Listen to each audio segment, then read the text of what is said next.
welcome back to the Citizen channel. You're all staying safe and well on another Premier League year. So we look at Aston Villa at City, or City played Aston Villa. Of course, this is prior to the 3rd of April 2024 match up with the two teams. So we're going to have a look at the Premier League years. Of course, since its inception in 1992-93, for some people when football began, of course, City have spent all but 5 seasons in the top division. Villa themselves all but 3 seasons, so they've done slightly better. Overall, City and Villa have met 24 Premier League seasons out of the now 32.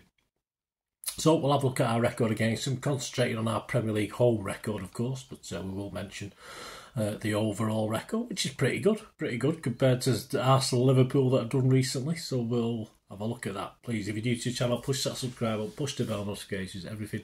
City past like this, present, and as long as we can keep going. So stick with me, guys. Check out the channel, lots of stuff on it, history and present as well.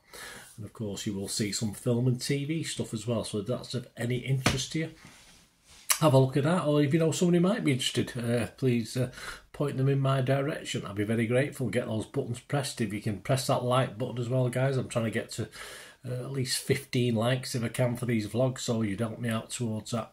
Be much appreciated. Yes, our overall Premier League record against Villa stands at played 47, won 29, drawn 10 and lost 8. 94 scored, 43 against, and our home record, quite impressive. Played 23, won 19, drawn 2 and lost 2.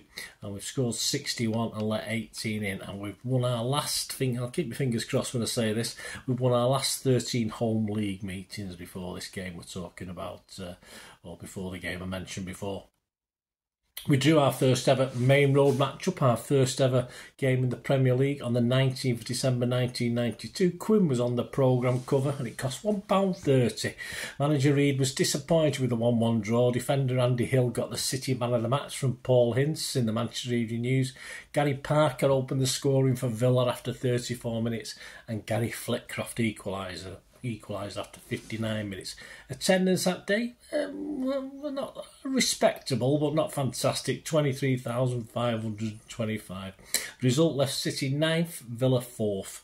The following season, on the 2nd of April 1994, it was a 3-0 win. Tony Colton was on the programme cover.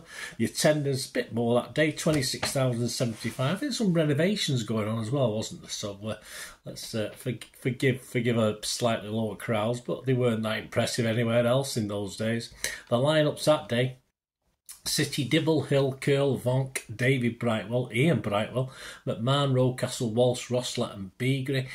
Used subs was Sharon, unused subs was Carl and Margetson.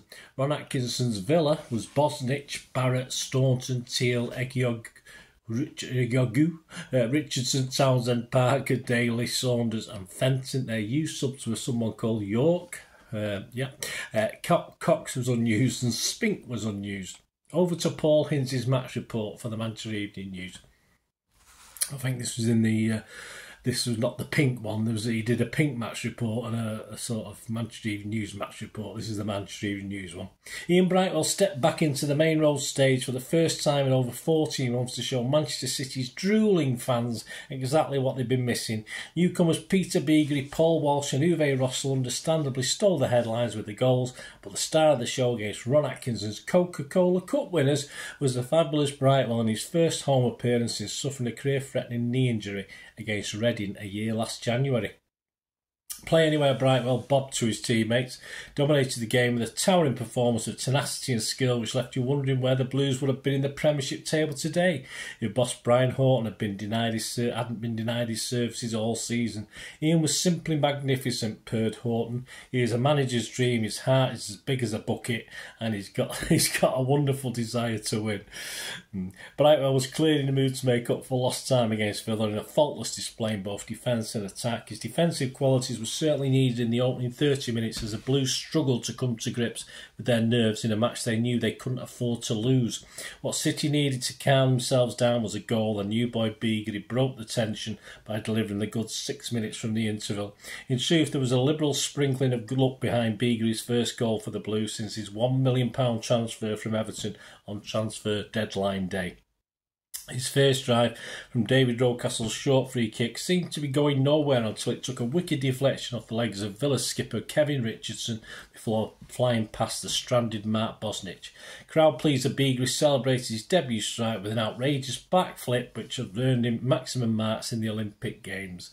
Then the Blues suddenly switched on the style their long-suffering fans have been waiting to see for months. Seconds before half-time, they were dancing in the aisles again with the textbook goal carved out by the brilliant Brightwell. His cross from the dead ball line on the right couldn't have been placed more perfectly, with the impish Walsh needing only to stretch his neck muscles to send a header flashing beyond Bosnich for his second goal in successive matches. Amazingly, the Main Road boys had only one more goal to show for their total domination, and once again it was Brightwell who provided the key. This time it was a head of German battering ram Rossler, which Brightwell picked out with another inch-perfect cross from the right.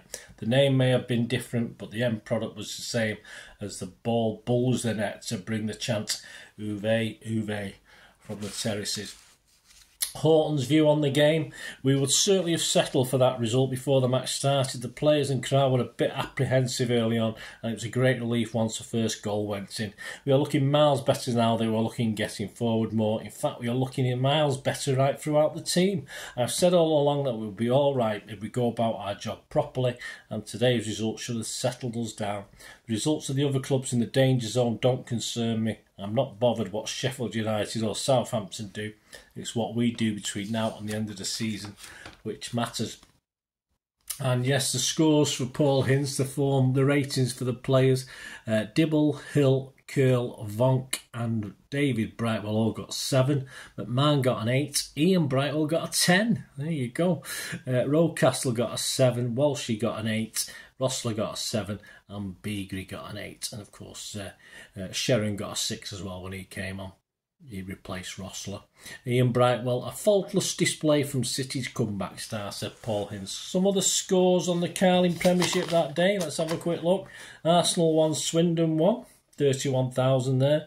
Blackburn 2, United 0, 20,000 there. Chelsea 2, Southampton 0, 19,000 there. Coventry 1, Wimbledon 2, 11,000 there.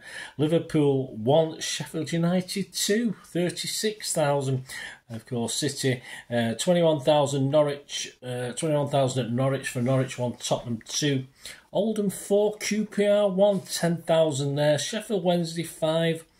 Everton 1, 24,000 there, and West Ham 2, Ipswich 1, 18,000 there. So the City crowd stood up pretty well compared to the others, didn't it? As say, in isolation, it doesn't look that big, does it? 20 odd thousand, but when you see what was happening at other grounds and other places, it doesn't seem too bad. So there you go. That's the look at that one. We did have a couple of defeats. I'll just have a quick mention. I won't go into great detail about them. These took place, the first one took place on the 31st of March 2001. A 3-1 defeat. Attendance at that game was 34,247. Goals should put us ahead after 12 minutes, but Paul Mercer on 14 minutes, Dion Dublin on the stroke of half-time, and a second half 65th minute Lee Henry goal gave Villa the 3 points. Danny Tiato was red-carded on 80 minutes, naughty boy.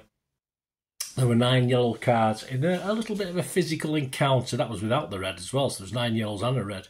The second 2-0 loss was on the 28th of April 2007. Attendance 40,799, of course, at the new City of Manchester Stadium, or it could have, was it Etihad then? No, probably not. John Carew gave Villa a half-time lead on 24 minutes. Sean Maloney added the second on 75 minutes.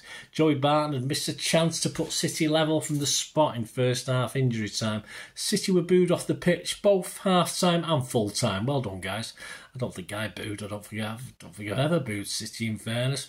Our biggest ever winning margin, yes, takes us to the 17th of November 2012, a 5-0 victory. Attendance that day at, I think that was called the Etihad then, I think, 2012. Again, it might have been something else, I'm not sure, but I think it might have been. 47,072. The crowd lined up. City's was Hart, Mason, however we pronounce that, Macon, wasn't it? Company, Nastasic, Clichy, Yaya Toure, Barry, Nasri, Silva, Tevez and Aguero. Our used substitutes were Kolarov, Sinclair and Dzeko. Unused substitutes: Pantilimon, Zabaleta, Lescott and Garcia. Paul Lambert's Villa was Guzan, Vlar, Clark, Ireland, Ablonabo, whatever he's called, Agbonlahor, that's the one. Westwood, Benzeki, Bannon, Vyman, Stevens and Loughton. Their subs used were Holman, Albright and Bowery. Their unused, Given, El Amadi, Delph, Basics, and Baker. So over for this one. Well, I'll go over to King of the Kippax December 2012 issue and the match report from Richard Burns in the King of the Kippax feature. How was it for you? City 5, Villa 0. Aston Villa travelled to Manchester having blown a 2-goal lead a week earlier against United to lose 3-2 in the last minute. City, on the other hand, came into the game on the back of a late winner against Tottenham. The differences in these teams' fortunes could hardly be greater at the moment, with the visitors already looking entrenched in a relegation battle and City going strong at the top of the table. Unsurprisingly, City were runaway favourites to take 3 points from this match. In a game that highlighted the gap in quality between these two teams, City rarely looked troubled by Villa. That said, Villa did a good job of stifling City's attacking intentions for most of the first half, and they did have a couple of chances to take the lead. The Blues had Joe Hart to thank for keeping the score at 0-0. The stopper was first called into action when a Matthew Loughton cross had to be blocked by Vincent Kompany. For one scary moment, though, it looked like Kompany's intervention had seen him put the ball into his own net. Fortunately, Hart was quick to react to it, was able to spare the captain's blushes. The next time he was called into action, it was from an attacking player rather than one of his teammates. As the ball arrived in the box, Christian Benteke had too much time and space to send the header down into the ground. It seemed to be spiralling into the net, but Hart's reactions were razor sharp again. He sprung to his left and at full stretch tipped the ball wide of the goal. The performance from Hart was just the tonic he needed, having faced some massively over-the-top criticism after his midweek performance for England. Despite dominating possession, City was struggling to break Villa down. It looked like its teams were going at half-time level. City had other ideas though, and they duly took the lead in the 43rd minute. Carlos Tevez had a shot tipped wide by Guzan, and from the resulting corner, Kompany sent a weak shot goalwards, and Silva reacted first to it, firing a close-range shot into the net. After plenty of huffing and puffing, City had the half-time lead. If the first half had been a bit frustrating, the second half was much more enjoyable as the floodgates opened. City doubled their lead in the 54th minute. And they had a terrible decision from the linesman to thank as a cross was swung into the box. Weisman stuck his hand in the air. It was a bit strange, but the hand never made contact with the ball. Despite no appeals from the City players, the linesman flagged for a handball and City had a penalty. Where's VAR when you needed it or didn't need it? Up stepped Sergio Aguero to send the keeper the wrong way and put City 2 goals ahead. The lead was extended further in the 65th minute when City were awarded another penalty, again for handball, though this time there could be no argument. Despite Aguero still being on the pitch, it was Tevez who took it this time, who took responsibility from the spot. Like his compatriot, he sent Guzan the wrong way and put the game beyond doubt at 3-0. Aguero added to his tally for the afternoon. 2 minutes later, he took the ball past his man and squeezed it in at the near post. It looked to have taken a touch off a Villa defender, but even so, Guzan will have been disappointed to concede that one. All that was left for City was to keep going and try and improve their goal difference further. Despite the number of chances we created, how clearly demoralised and beaten Villa were, we could only manage one more, a tap into an empty net from Tevez to make it 5. Not that anybody will be complaining with a 5-0 win. Defeats for Chelsea and United meant City finished the weekend top of the league with the best defensive record and best goal difference in the division, and people will still tell you we're not playing great. In truth, City don't need to be at the very best to win this game, but it was great to see a team put to the sword for the first time this season. All in all, this was a very satisfying victory. So there you go, guys. There you go. That's the Premier League years. Picked a couple of good games there, didn't we? A couple of victories. We sort of skirted over the couple of losses, but yeah, we've got an excellent record, so why not? Why shouldn't we do that? So hope you enjoyed it. Thanks for joining me for this look back at City versus Aston Villa. The Premier League years, and they've not been half bad for City, have they? Any memories you've got any of those games, guys? Just give us a shout. Or was it? I think it was at all of them, from what I can remember. I don't think there was any reason why I wouldn't have been at all of those. So let me know your thoughts, let me know your feelings or any memories you've got. Thanks for watching, guys. Hope you enjoyed this. See you all very, very soon. Until we meet again, that's one thing, don't we? Please stay safe, Blues. Come on, City. Bye for now.